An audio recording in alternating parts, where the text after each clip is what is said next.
Assalamualaikum teman-teman. Seperti biasa sebelum mulai Mimin mendoakan semoga teman-teman semua selalu dalam keadaan sehat walafiat. Oke, kali ini kita akan melanjutkan Martial Master versi novel bagian 1134. Bagi yang baru bergabung, selamat bergabung. Dan bagi yang belum subscribe dulu lah agar Mimin tambah semangat lagi nih bikin videonya. Oke, kalau sudah kita langsung masuk ke isi ceritanya.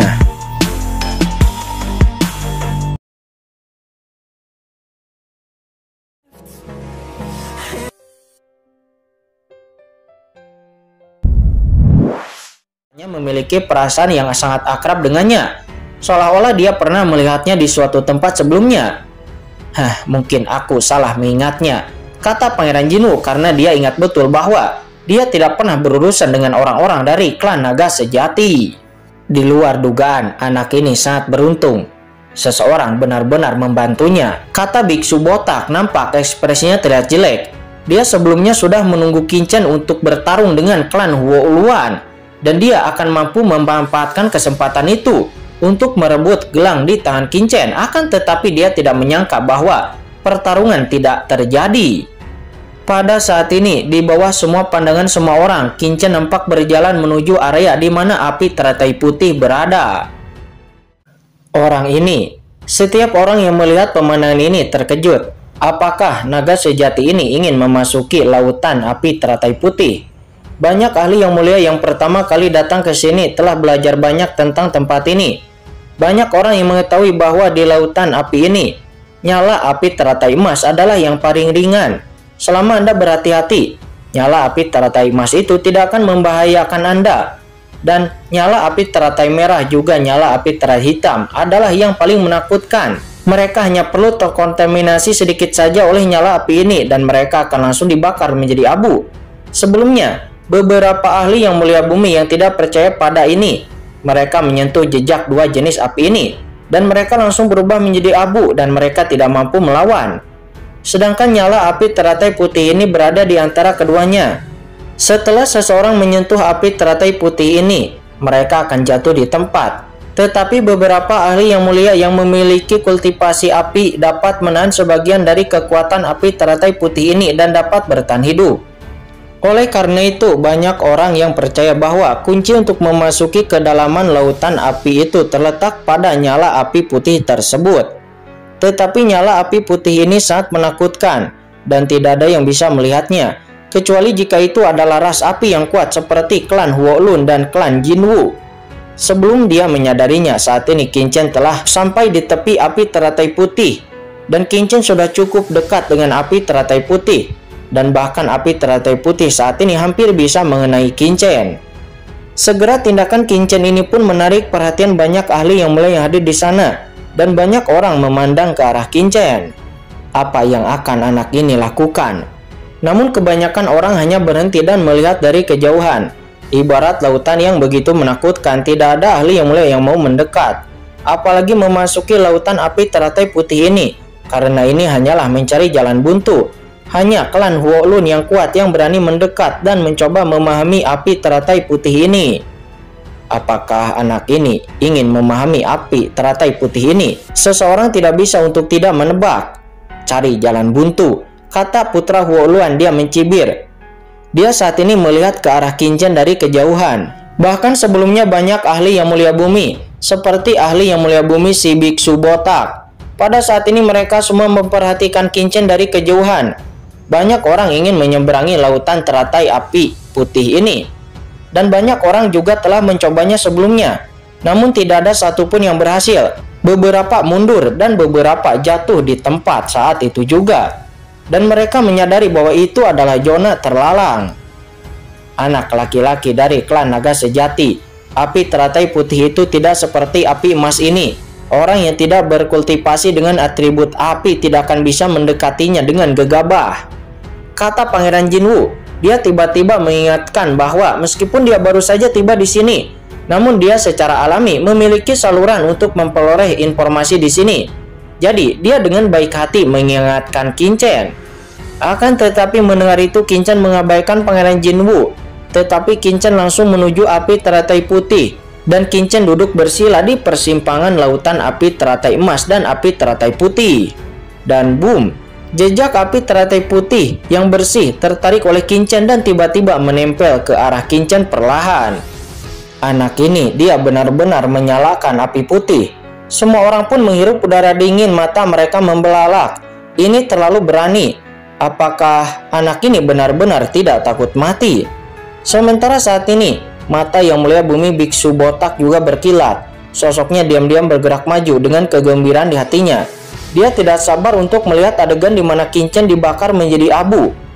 Dan selama Qin meninggal di sana, maka dia akan segera membawa pergi ruang penyimpanan di tubuh Qin. Lalu dia akan pergi dari sini untuk pertama kalinya, terlepas dari apa yang ada di kedalaman dunia api ini. Namun di mata Yang Mulia Bumi Biksu Botak itu, selama dia mendapatkan pasangan gelang Pirtamargana virtual di tangan Qin, maka dia akan sangat senang. Sementara saat ini Pangeran Jinwu menggelengkan kepalanya. Jika orang ini tidak mendengarkan nasihatnya, maka dia tidak bisa berkata apa-apa lagi. Oke. Namun saat berikutnya semua orang pun terkejut, karena setelah melihat api putih bertahan di tubuh Qin nampak tidak mengalami kecelakaan apapun. Apa orang ini baik-baik saja? Semua orang pun terkejut, dan kemudian mereka merasakan jejak api yang tertinggal dari tubuh Qin. Putra Hua Luan juga tidak bisa menahan diri untuk tidak terkejut dan lalu berkata, apa anak ini juga menguasai kekuatan atribut api? Semua orang pada saat ini tidak bisa berkata-kata dan jelas tidak mengharapkan klan naga sejati untuk bisa berkultivasi dengan atribut api.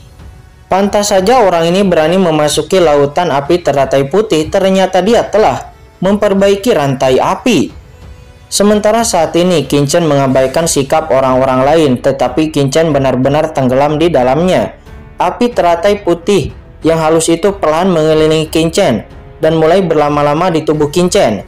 Ini adalah api teratai putih yang menyucikan dunia. Api ini dapat menyucikan jiwa, daging, bahkan nyala api.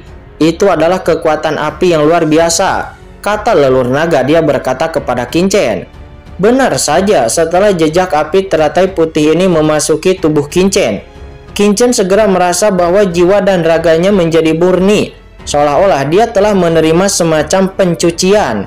Dan ini seketika mengejutkan Qin.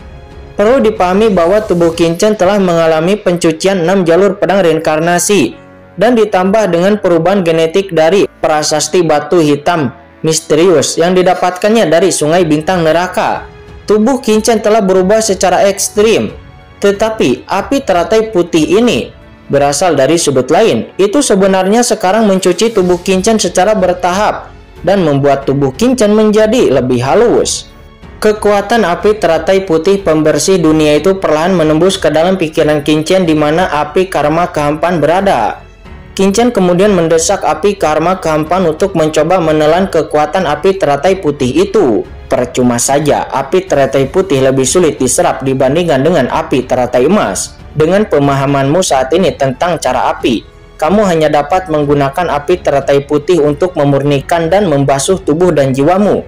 Tetapi kamu tidak akan dapat menyerap api teratai putih ini ke dalam tubuhmu, kata leluhur naga. Dia berkata dengan ringan.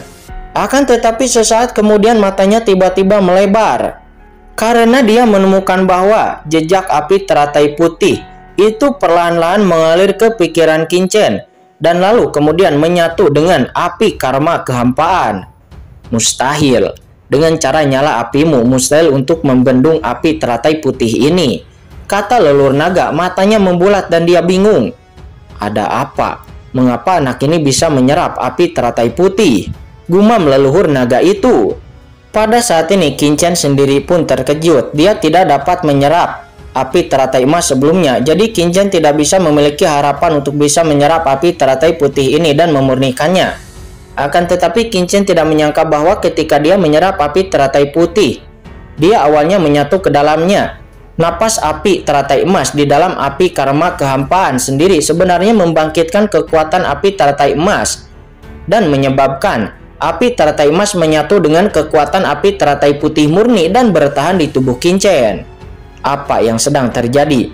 Api kehampaan karma Anda dapat membawa kekuatan manfaat api teratai emas dan api teratai putih dan memurnikannya. Tidak mungkin. Bahkan api langit tertinggi pun di alam semesta tidak akan dapat melakukan ini. Api karma kehampaan sebenarnya itu api yang terbentuk dari apa? Kata leluhur naga. Faktanya api karma kehampaan bukanlah api alami, melainkan itu terbentuk dari perpaduan beberapa api teratas. Perpaduan api yang berbeda-beda juga akan membuat api karma kehampaan mempunyai efek yang berbeda pula. Sekarang api karma kehampaan Kincen dapat menyerap api lainnya. Hanya ada satu kemungkinan, api teratai putih, yaitu di dalam api karma Kincen itu mendapatkan keseimbangan. Pada saat ini Kincen juga cukup kaget di saat mendengar perkataan leluhur naga itu. Mata Kincen berkedip dan sebuah pikiran tiba-tiba melintas di benak Kincen. Mungkinkah itu? Gumam Kincen pada saat ini. Yang muncul di benak Kincen adalah api iblis King Lian atau api teratai hijau.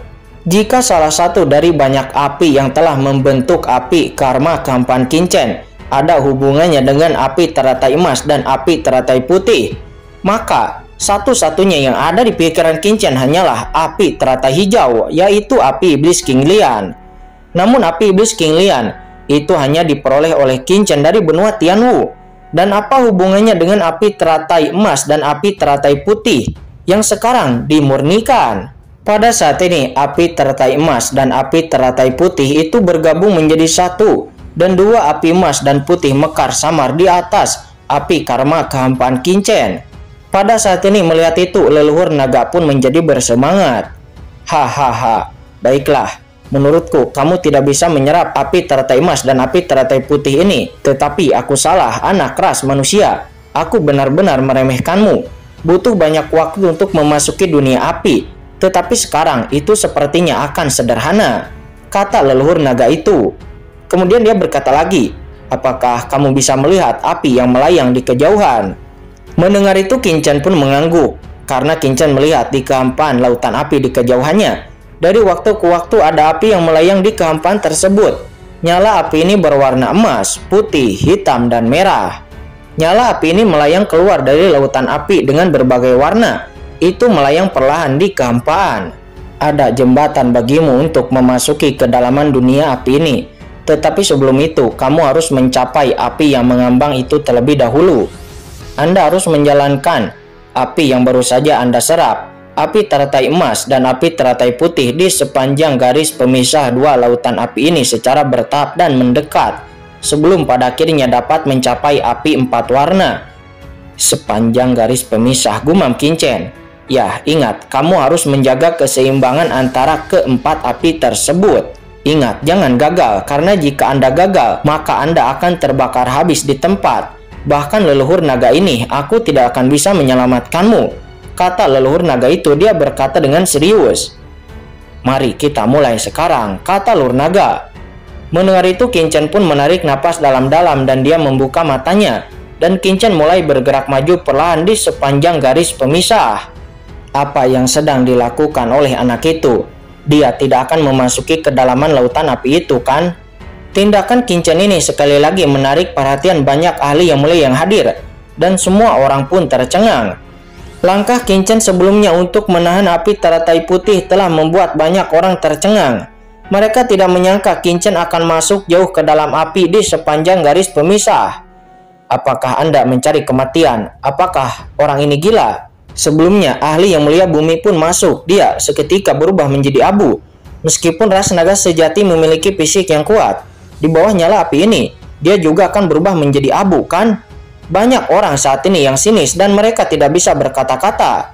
Padahal sebelumnya banyak orang yang sudah mencoba berbagai cara. Ada yang ingin terbang, dan ada pula yang ingin menggunakan harta untuk menyerbu masuk.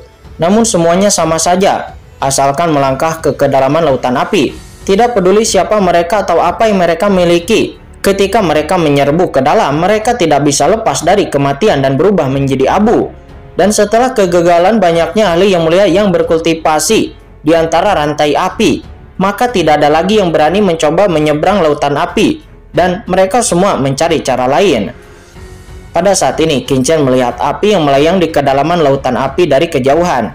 Kincen menyipitkan matanya lagi. Dia mengamati dua api di bawah kakinya dan berjalan ke dalam sedikit demi sedikit. Qin-Chen percaya bahwa leluhur naga mengetahui tentang tempat ini. Dan pada saat yang sama, setelah menyerap api teratai emas dan api teratai putih, Qin-Chen juga merasa jika dia berjalan di sepanjang garis pemisah ini, Qin-Chen memang tidak akan menemui bahaya. Qin-Chen kemudian menarik napas dalam-dalam dan aura naga sejati melonjak di tubuhnya.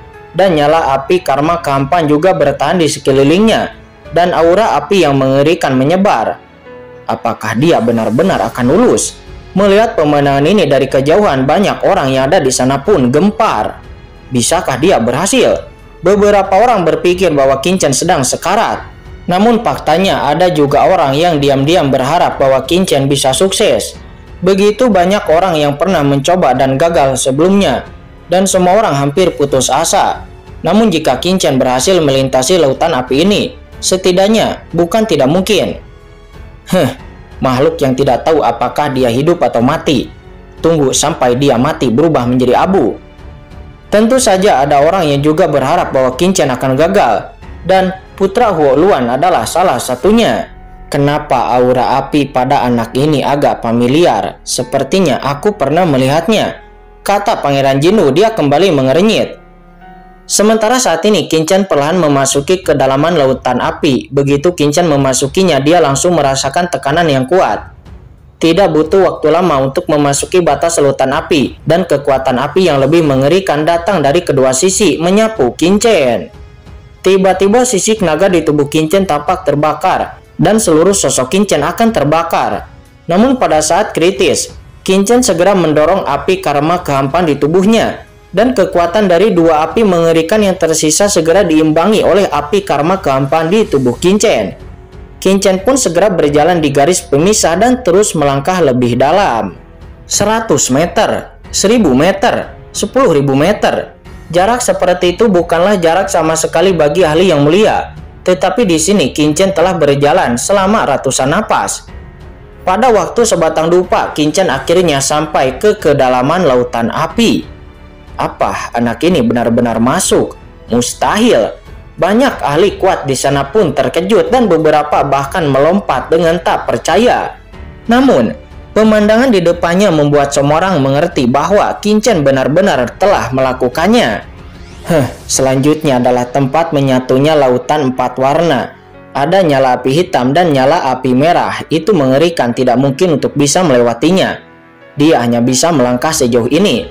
Setelah terkejut, putra Huo Luan mencibir. Sebab di kedalaman, lautan api 4 warna semakin dekat dan api berbagai warna melayang di kampaan, melayang tanpa tujuan, dan jika Qin-Chen terus masuk, pasti dia akan bertabrakan. Oleh karena itu, bahkan jika Qin-Chen telah memasuki tempat yang lebih dalam dari orang luar, namun itu tetap tidak berguna.